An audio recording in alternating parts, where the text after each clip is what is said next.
Oke teman-teman, selamat datang di Bas Banajar YouTube channel. Pada kesempatan kali ini, kita akan membahas latihan berikut ini. Tetapi, sebelum kita masuk ke pembahasan video, saya akan mengajak teman-teman untuk terlebih dahulu mengklik tombol subscribe pada channel ini dan nyalakan loncengnya, lalu klik like pada video ini jika kalian merasa terbantu. Oke, langsung saja kita masuk ke pembahasan videonya.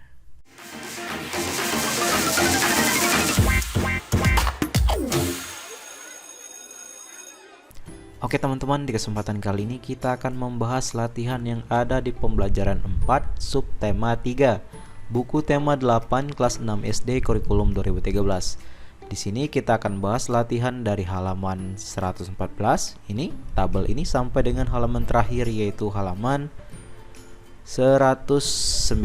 Ayo renungkan kerjasama dengan orang tua. Oke, langsung saja kita ke halaman 114 terlebih dahulu. Kita langsung masuk ke pertanyaan atau perintahnya di sini.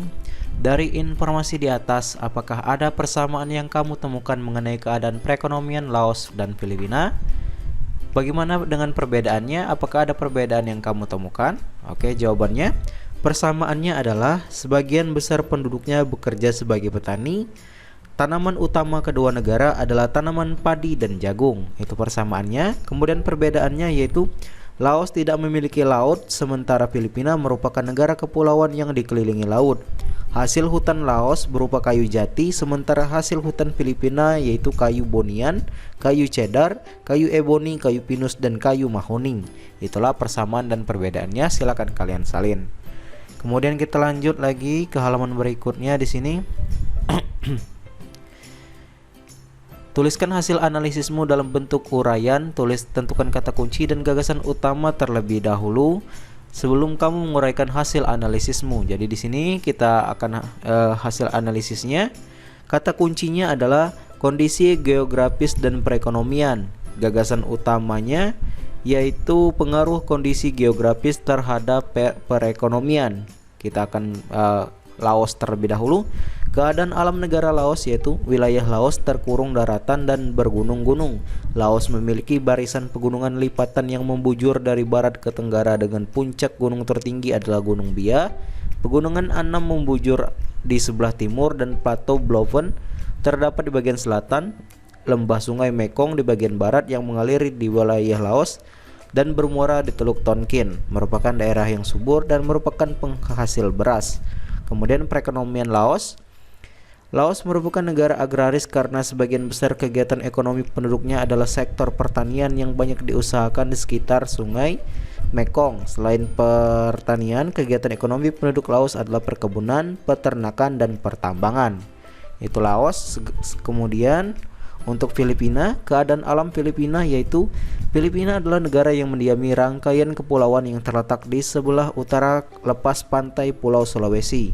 Daratan Filipina bagian dari pegunungan vulkanis. Puncak-puncak pegunungan tersebut sebagian besar berada di bawah permukaan laut. Kepulauan Filipina termasuk rangkaian sirkum Pasifik. Maka dari itu negara ini memiliki banyak gunung api seperti Gunung Mayon dan di Pulau Luzon dan Gunung Apa di Pulau Mindanao.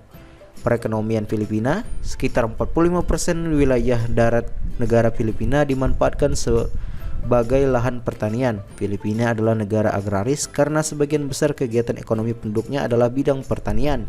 Kegiatan penduduk yang lain adalah di bidang perdagangan, industri, dan pertambangan. Itulah hasil analisis dari kedua negara, Laos dan Filipina. Kita lanjut lagi kemudian ke halaman berikutnya. Di sini di halaman 116-117. Ayo mencoba. Banyak sekali informasi yang kita dapatkan dari bacaan di atas. Bersama dengan temanmu, lengkapilah format ulasan cerita yang disediakan. Oke, di sini formatnya. Bagian-bagian cerita kisah petani cabai sukses untungnya menggiurkan. Nama dan tanggal silakan kalian buat. Kemudian kita masuk ke pertanyaannya. Kapan cerita itu terjadi? Jawabannya saat pensiun dari pegawai aparatur sipil negara atau ASN. Di mana cerita itu terjadi? Jawabannya di Desa Natal Raya, Kecamatan Arut Selatan, Kabupaten Kota Waringin Barat, Kalimantan Tengah.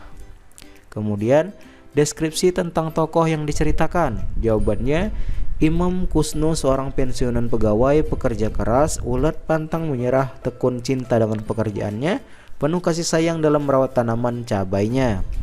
Kemudian masalah atau tantangan yang dihadapi oleh tokoh dalam cerita yaitu kondisi cuaca yang tidak menentu, penyakit yang menyerang tanaman.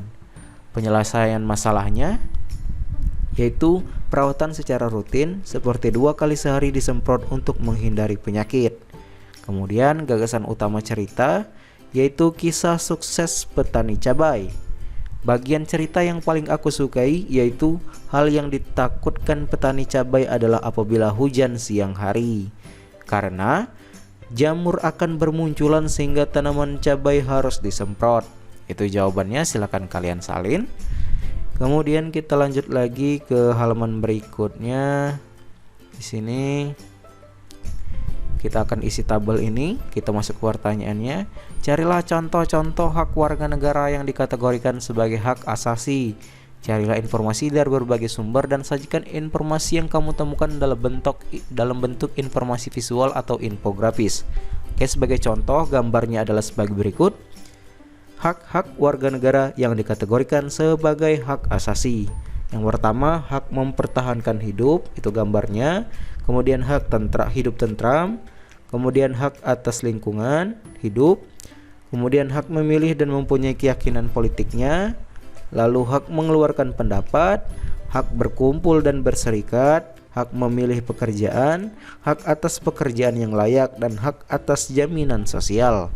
Itu jawabannya beserta gambarnya, silakan kalian salin. Kita lanjut lagi ke halaman berikutnya. Di halaman 118-119, ayo berdiskusi. Analisislah setiap jenis mata pencaharian tersebut dan identifikasikan bagaimana seorang dengan menjalani mata pencaharian tersebut berinteraksi dengan lingkungan alamnya. Lalu tentukan beberapa aksi yang dapat dilakukan untuk menjaga kelestarian lingkungan hidup. Oke, jawabannya di sini, jenis mata pencaharian apa, interaksi dengan lingkungan alamnya bagaimana, aksi yang dapat dilakukan untuk menjaga kelestarian lingkungan hidup. Sebagai contoh di sini nomor 1 yaitu petani. Interaksi dengan lingkungan alam, petani yang menyesuaikan musim hujan sebagai waktu menanam padi. Aksinya menggunakan pestisida sesuai aturan dan menggunakan pupuk organik. Kedua, nelayan. Nelayan menyesuaikan waktu berlayar agar didapat hasil tangkapan yang maksimal. Kemudian menggunakan jaring dengan lubang besar dan tidak menggunakan bahan peledak. Ketiga yaitu penambang pasir. Penambang pasir mengambil pasir setelah banjir, tidak mengambil pasir berlebihan dan mengambil pasir jauh dari jembatan. Kemudian keempat, petambak. Ikan bandeng diberi makan sehingga menjadi besar, tidak merusak hutan bakau dan tidak menggunakan bahan kimia dalam mengolah tambak. Kelima, peternak sapi. Sapi dipelihara dan dirawat sehingga menjadi gemuk. Menanam lahan dengan tanaman rumput gajah. Itu jawabannya untuk nomor 1 sampai dengan nomor 5. Silakan kalian salin dan isikan ke dalam tabel yang telah disediakan. Kita lanjut kemudian ke ayo renungkan. Ayo renungkan, apa yang sudah kamu pelajari hari ini? Jawabannya yaitu belajar memahami dan bersyukur. Belajar matematik pembelajaran 4 ini kita menambah ilmu pengetahuan. Kemudian nilai-nilai apa saja yang dapat kamu pelajari hari ini? Yaitu 1 petani di Indonesia yang berhasil. Kemudian kerjasama dengan orang tua, ceritakan kepada orang tuamu tentang kisah petani yang berhasil dan mintalah pendapat mereka tentang kisah tersebut. Oke, untuk yang kerjasama dengan orang tua, adik-adik dapat mencari sebuah kisah tentang petani yang berhasil, kemudian ceritakan kisah tersebut kepada orang tua kalian dan catat bagaimana tanggapannya. Dan mungkin sampai sini saja untuk pembahasan kali ini. Jika ada jawaban yang kurang jelas atau kurang dimengerti, silakan kalian tanyakan di kolom komentar di bawah. Saya akhiri video ini dan sampai jumpa di latihan berikutnya.